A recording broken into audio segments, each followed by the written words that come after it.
তোমরা যারা ক্লাস 9 এবং 10 এর স্টুডেন্ট আছো, রাইট ফর্ম ভার্বের এক্সারসাইজ করার সময় দেখা যায় যে ভুল কিছু পদ্ধতি অনুসরণ করার কারণে রাইট ফর্ম ভার্বের এক্সারসাইজগুলোতে প্রপার বেনিফিট পাও না। তো আজকের ভিডিও লেসনটিতে আমি তোমাদের সাথে কিভাবে খুব ইফেক্টিভলি রাইট ফর্ম ভার্বের এক্সারসাইজগুলো সলভ করতে হয় সেটাই শেয়ার করব। ভিডিওটা শুরু থেকে শেষ পর্যন্ত দেখলে ইনশাআল্লাহ অনেক বেশি উপকৃত হবে। আমরা স্ক্রিনে প্রথমে দেখতে পাচ্ছি রাইট ফর্ম ভার্বের একটা এক্সারসাইজ, এবং অবশ্যই মনে রাখার যে বিষয়টা, তোমরা যারা ক্লাস 9-10-এ পড়ো, রাইট ফর্ম ভার্বের ক্ষেত্রে তোমাদের বক্সের মধ্যে 10টা প্রয়োজনীয় যেই ভার্বসগুলো সেটা দেয়া থাকবে, আর এর নিচে একটা প্যাসেজ থাকবে। তো প্রথম কাজ হচ্ছে তুমি বক্সে থাকা ভার্বগুলো আগে পড়ে নিবা, এবং দ্বিতীয় হচ্ছে এই যে প্যাসেজটা থাকবে সেই প্যাসেজটা পুরোটা একবার দ্রুত পড়ে নিবা। এতে কি হবে, এতে করে তোমার এই যে প্যাসেজের যে ইনফরমেশনগুলো আছে সেই ইনফরমেশনগুলো তোমার ব্রেনে ইনপুট হয়ে যাবে। ফলে তুমি যখন সলভ করবা তখন তোমাকে থামতে হবে না, তুমি দ্রুত সলভ করতে পারবা। যদিও মনে হতে পারে যে না, এটা তো টাইম কনজিউম করে ফেলে, মানে প্রথমে আমি যদি একটু পড়ে নিই তাহলে তো টাইম নষ্ট হয়ে যাবে। না, আসলে এরকম হয় না।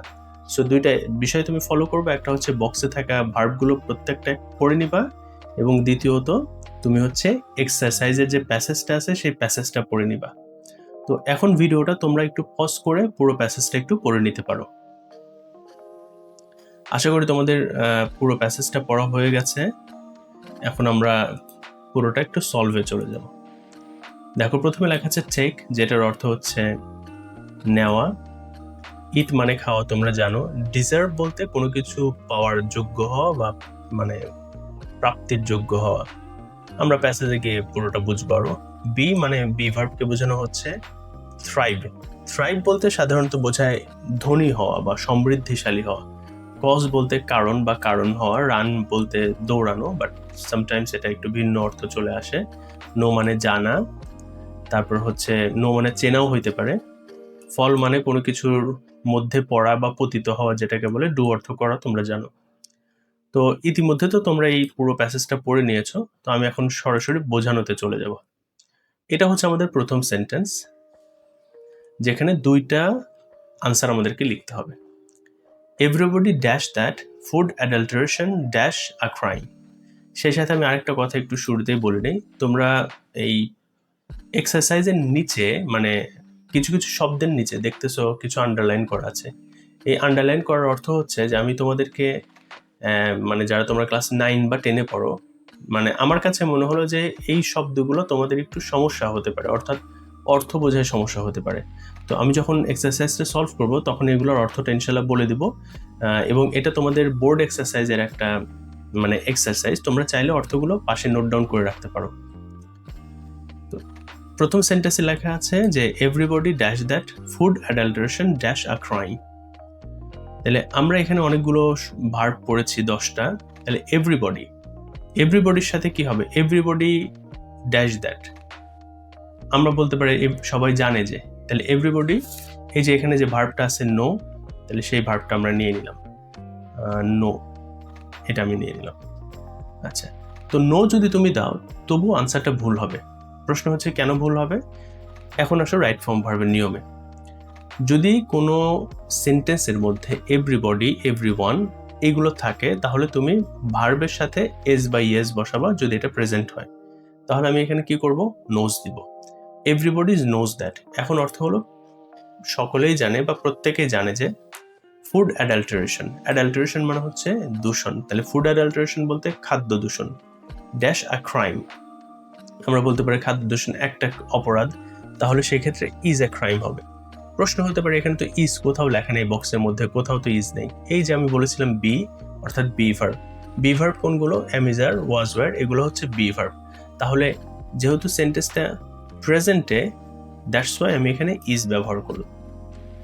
এরপরে দেখো, দ্বিতীয় সেন্টেন্সের মধ্যে লেখা আছে adulterated food is poisonous and dash diseases. তাহলে অ্যাডাল্টারেটেড অর্থটা কি? অ্যাডাল্টারেটেড অর্থ হচ্ছে দূষিত। তাহলে অ্যাডাল্টারেটেড ফুড অর্থ দূষিত খাদ্য বা দূষিত খাবার। ইজ পয়জনাস, পয়জনাস অর্থ বিষাক্ত। তাহলে দূষিত খাবার বিষাক্ত, অ্যান্ড ড্যাশ ডিজিজেস, এটার রোগের কি হয়? দূষিত খাবার তোমার হচ্ছে বিষাক্ত, তাহলে এটা রোগের কারণ। আমরা কজ দেখো এখানে পেয়েছিলাম, তাহলে কজ আমরা এই অংশটাকে এখন নিয়ে নিলাম এবং এখানে কজটাকে বসাই দিলাম। তবু আনসারটা একটু ভুল আছে। কিভাবে? খেয়াল করো, অ্যাডাল্টারেটেড ফুড এটা হচ্ছে থার্ড পারসন সিঙ্গুলার, যার কারণে এখানে ভার্বের সাথে এস বা ইয়েস বসবে। এই যে এভরিবডি যেমনটা ঠিক এরকম। তাহলে সেন্টেন্সটা হচ্ছে adulterated food is poisonous and causes.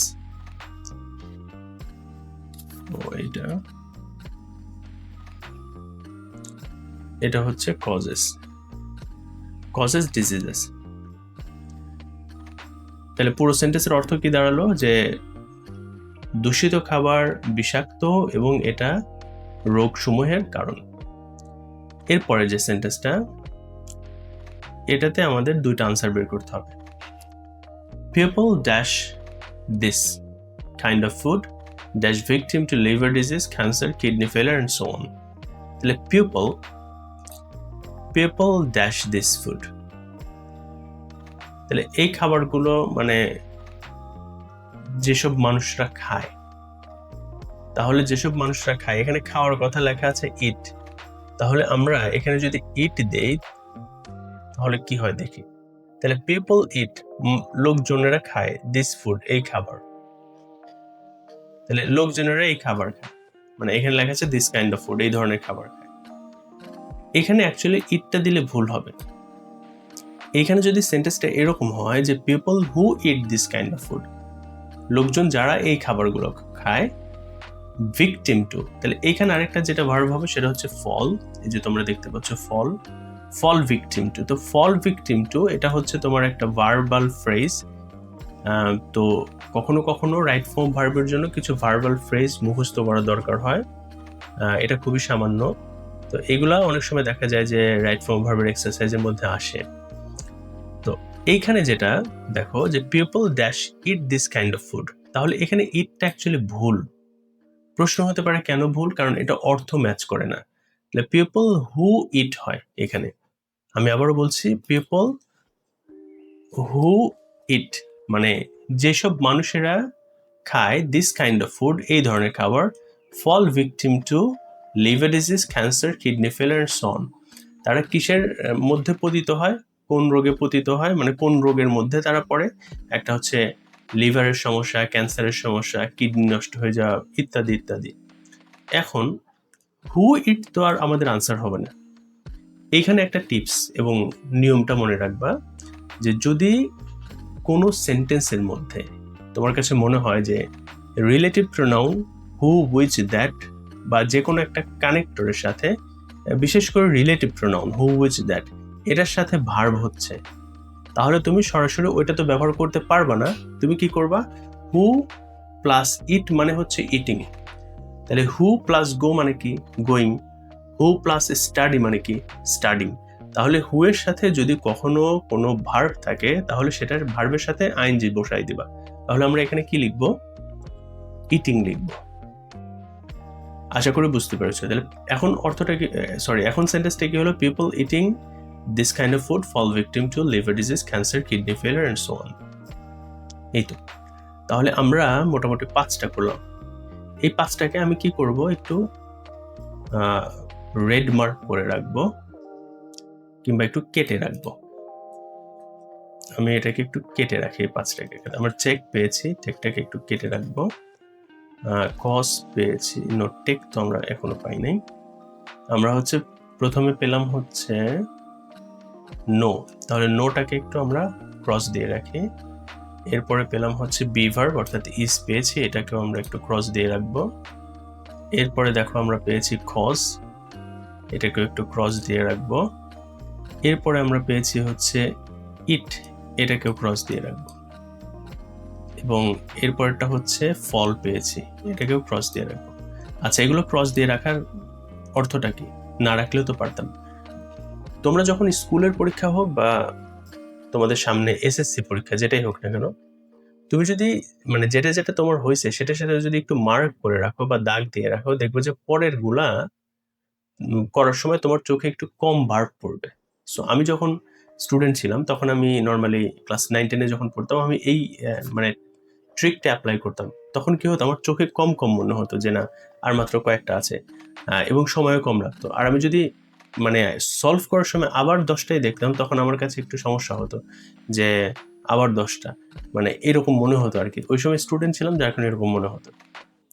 এখন আসো এরপরে যে সেন্টেন্সটা আমরা এটা দেখতে পাচ্ছি, সাম বিজনেসম্যান, কিছু ব্যবসায়ী, হু আর অ্যাভারিশিয়াস।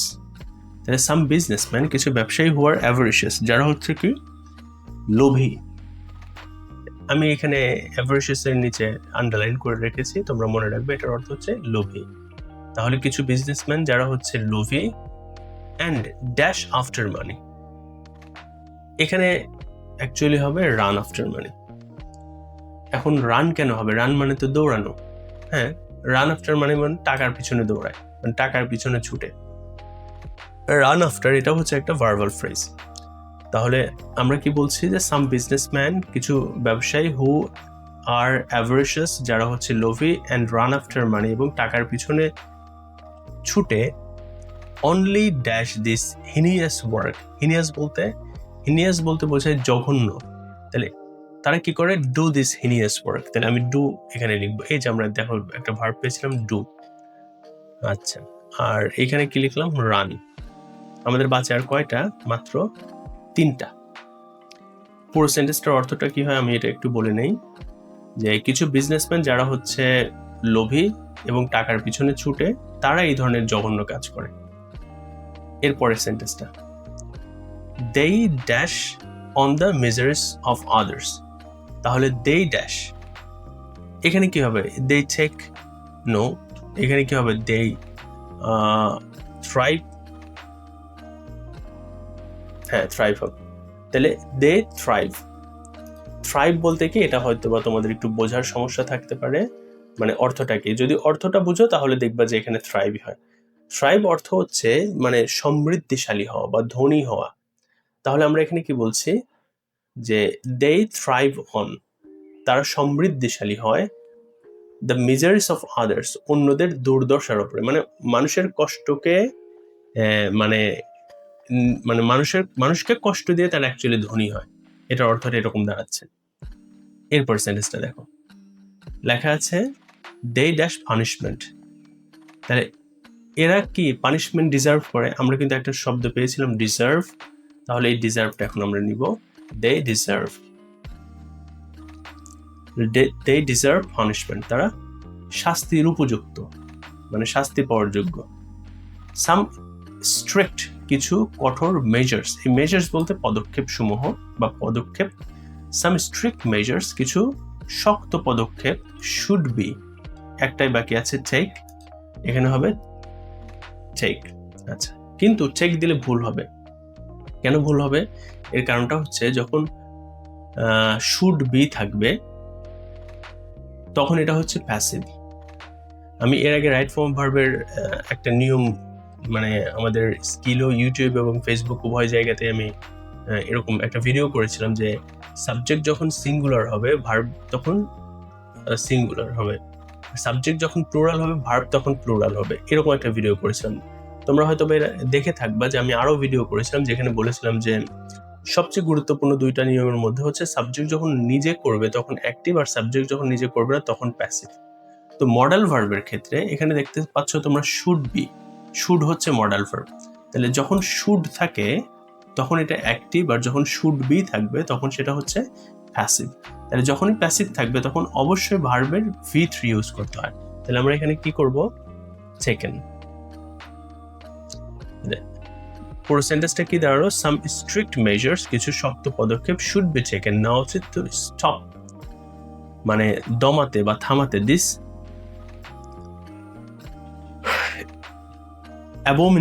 abominable task of the greedy businessman, মানে এই যে কি বলে জঘন্য কাজগুলো, এই লোভী ব্যবসায়ীদের জঘন্য কাজগুলো থামাতে কিছু কি করা উচিত? স্ট্রিক্ট মেজার্স, পদক্ষেপ নেওয়া উচিত। তো এই ছিল আমাদের হচ্ছে পুরো প্যাসেজটা। তো আমি লাস্টের দিকে আবারও বলবো যে তোমরা হচ্ছে প্রথমে বক্সে থাকা ভার্বসগুলো একটু পড়ে নিবা, পরে প্যাসেজটাকে পড়ে নিবা, পড়ে তারপর হচ্ছে তুমি আনসারগুলো করার চেষ্টা করবে, দেখবা যে অনেকটা সহজ লাগবে পূর্বের থেকে। সো এই ছিল একটা এক্সারসাইজ। ইনশাল্লাহ রাইট ফর্ম ভার্বের আরও অন্য কোনো লেসন নিয়ে তোমাদের সামনে আবারও হাজির হব। সে পর্যন্ত ভালো থাকবা। আর রাইট ফর্ম ভার্বের কোন জায়গাতে মেইনলি তোমাদের সমস্যা হয় তোমরা কমেন্টে আমাকে জানাই যাইতে পারো। আমি ইনশাল্লাহ ওইটাকে অ্যানালাইজ করে তোমাদের জন্য আরেকটা ভিডিও লেসন তৈরি করব, যেন তোমাদের জন্য মানে সুবিধা হয় বা সহজ মনে হয় রাইট ফর্ম ভার্বটা। ভালো থাকবা। ভিডিওটা ভালো লাগলে লাইক, কমেন্ট, শেয়ার করতে বলবা না। আসসালামু আলাইকুম।